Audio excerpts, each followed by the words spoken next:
In this session, let us see the brief introduction about the work Revaluation, which is written by F.R. Lewis in 1936.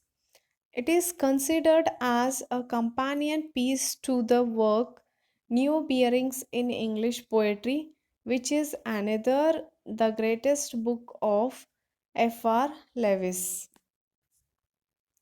In this book, he discussed contemporary poetry, the past of English poetry, the function of critic, the method to be used for analysis, and the tradition. Uh, he took up the method to be followed while analyzing a literary work. It might be a passage or a poetry. He said that a critic should focus on particular analysis. Particular analysis means he must be very specific and clear in his idea, and he suggested that critics should not immediately come to any judgment about the text. And he said that he should not isolate him from the text while analyzing. So, even in case of such a long novels like a Middlemarch, he did not isolated himself from the text. Then next, he followed evaluative comparisons by juxtaposing one extract with another.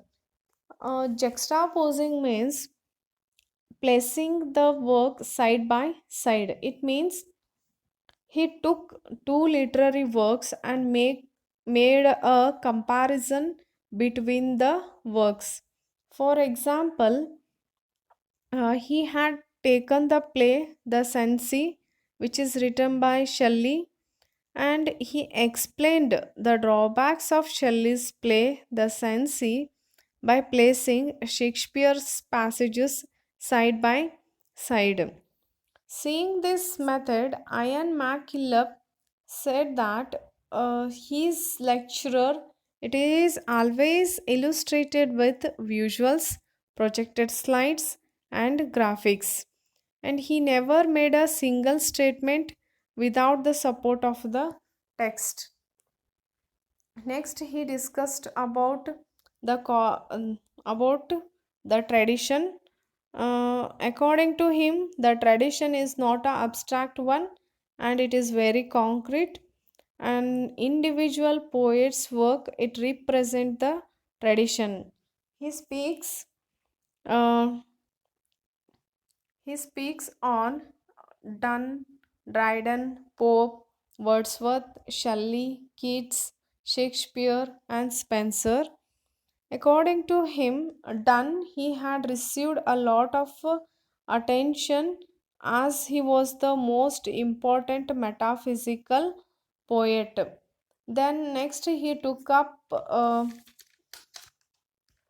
discussion on Dryden.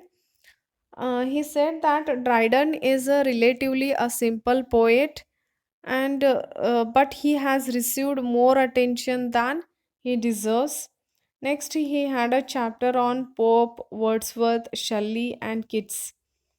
There are no chapters on Shakespeare because Lewis felt that Shakespeare is a too large a fact to be dealt with in that way. Then there is no chapter on Spencer because his place in the tradition is clear, and we can find uh, mm, great poets like Milton and Keats. They were influenced by Spencer.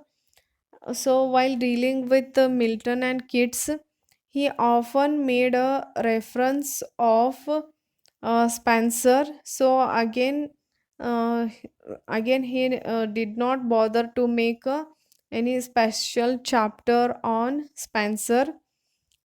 Then there are no chapters on Victorians because they do not lend themselves readily to the critical method of the book revaluation. He felt that defect is not in the method but it is there in the poetry. Then revaluation, it has many notes, and these notes they served as a small chapters themselves. And these notes they help us to understand the points which are raised in the main essay.